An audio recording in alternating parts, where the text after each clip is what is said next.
So far, the Kerbal Space Program has been successful in their exploration of the Kerbal Lunar System, but there are still a few places left to explore.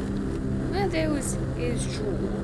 Jool is notable for its green color, the fact it's the only gas giant in the system, and its 5 moons. And so, for those reasons, the space program has decided to send this probe to Jool, the Jool Pioneer 1.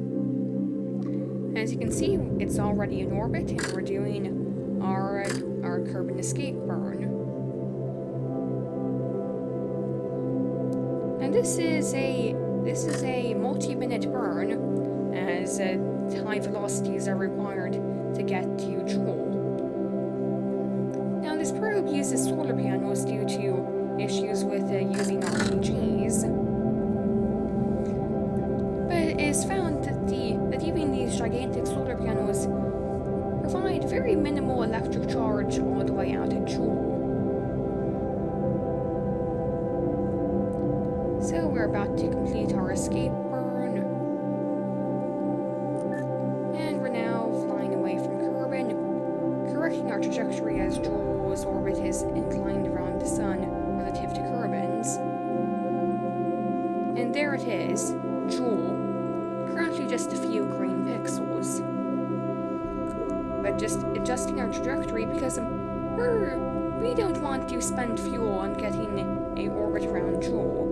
We're going to use a gravity assist off of one of its moons. And while this seems a bit bold for the first mission to Jool, that's because it kind of is. I wasn't being the most realistic when doing this, but I had seen videos of people doing Tylo gravity assist, and I think I could do it. I was able to do it. Right here you can see Tylo, Val, and Leith, the three innermost moons of Jool. I knew I said 2 there. And yeah, we've flown by Tylo, which is the analog of Ganymede. Which the main reason I did this mission was just to see what the moons of Jool looked like. And so is on to our next stop on this tour, which is Val. You might ask why I didn't go directly to Leith. That's because Leith is the closest moon to Jool. Val is the second closest, Tylo is the third closest. So it would make more sense to go in order and go to Val second and then to Leith. And now, our Val encounter happened on the dark side of Jool, but you can still get a pretty good visual of the icy moon.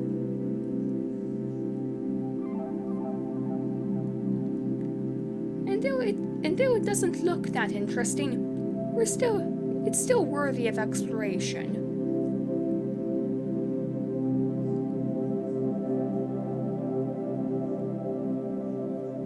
And so now on to Leith, which has a great scientific interest, and that appears to have oceans and an atmosphere on it, which is not only unusual in terms of the solar system, but unusual for a moon. And as the probe approaches, we see that Leith appears to have oceans of liquid water, and an atmosphere that could possibly contain oxygen. Now, there are still many questions left about Leith, which will have to be answered by another spacecraft because this probe has 2 more moons to visit.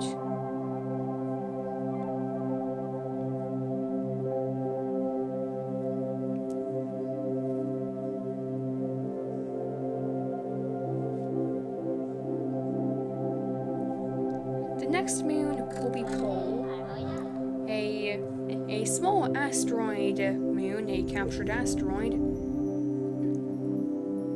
Oh, and during our maneuvers to get to Pole, we got a accidental Tylo flyby, which we have determined may prove a issue for future missions. Now Pole, its orbit is it's very different from the rest of Jool's moons. It's further out, and as I said, it's a captured asteroid. which makes getting to its sphere of influence. Well, it makes its sphere of influence tiny, and it's hard to do a flyby of it.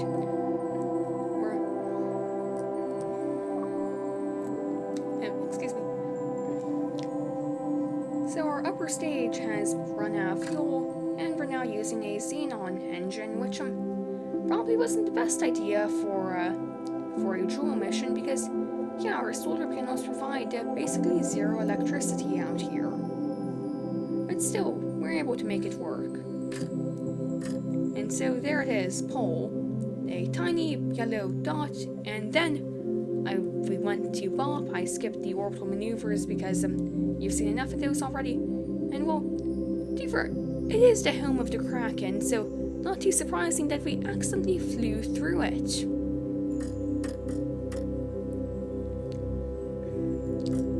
Due to these unexplainable properties of being able to fly through it, Bop will need to be studied further.